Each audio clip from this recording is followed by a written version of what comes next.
Il y a eu mort d'homme, on parle de plus de 300 civils tués en 2013, c'était le 30 décembre. Ce sont en majorité des disciples du ministère de la Restauration à partir de l'Afrique du Sud, dirigé par le prophète Joseph Mukungubila. Les faits se sont déroulés à Kinshasa, Lubumbashi et dans d'autres villes du pays.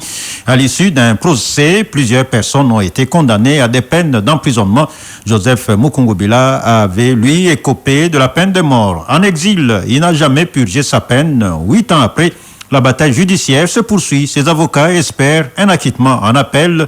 L'un d'eux, Maître Eli Luketa, reste convaincu que ce sont les disciples de Joseph Mukungubila qui sont victimes. Il estime qu'il n'a jamais été prouvé que ce sont eux qui ont attaqué Maître Eli Luketa au téléphone de Barik Bouema. Les amis de l'église du prophète Paul-Joseph Mukungubila étaient bien arrêtés en date du 30 décembre 2013. Ceux de Kinshasa étaient en train de protester contre ce qui était arrivé à leurs frères, notamment à Lubumbashi. Et ils se trouveront être massacrés pour certains, arrêtés et déférés devant les instants. Après plusieurs procédures au niveau du renseignement et de l'auditorat militaire, l'affaire finira par être fixée par devant le tribunal militaire des garnisons de Kinshasa-Gombe.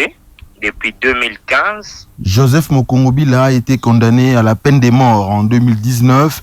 Qu'espérez-vous en interjetant appel ou en faisant appel de cette condamnation? Que c'était une condamnation par défaut, parce que nullement il ne lui a été permis de pouvoir présenter utilement ses moyens. Et quand nous venons en appel, c'est justement pour présenter le sens même du mal jugé et pouvoir arracher son acquittement pur et simple. Comment espérer un acquittement alors qu'il y a eu mort d'homme? On parle de plus de 300 personnes, majoritairement des civils tués le 30 décembre 2013. Chaque être humain congolais à cette époque avait constaté qu'il y avait mort d'homme, oui.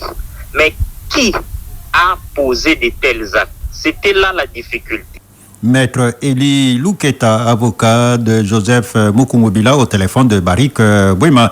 Pour rappel, Joseph Mukungubila avait écrit deux lettres ouvertes le 5 et le 28 décembre 2013 dénonçant l'infiltration rwandaise dans les institutions congolaises, non sans appeler à la libération du pays. Selon le porte-parole, c'est le pouvoir de l'époque qui a donné l'ordre d'arrêter tous les disciples du ministère de la Restauration à partir de l'Afrique du Sud, dirigé par le prophète Joseph Mukungubila le 30 décembre 2013, alors qu'il se réunissait pour le réveillon de la Saint-Sylvestre. Sa résidence à Lubumbashi a été attaquée. C'est dans ce contexte que ses disciples à Kinshasa ont manifesté à la RTNC et à l'état-major. Ils ont été dispersés. Ceux qui étaient à la RTNC ont forcé l'entrée pour alerter l'opinion. Charlie Mingyedi relève que Joseph Mukungubila n'a jamais voulu faire un coup d'État. C'est le gouvernement de l'époque qui a donné cette version bénéficiaire de la décrispation dans le cadre de l'accord de la Saint-Sylvestre. Joseph Mukungubila n'est jamais rentré au pays. Il est toujours en exil. Le Conseil national de suivi de l'accord, CNSA, promet de se prononcer dans les prochaines heures.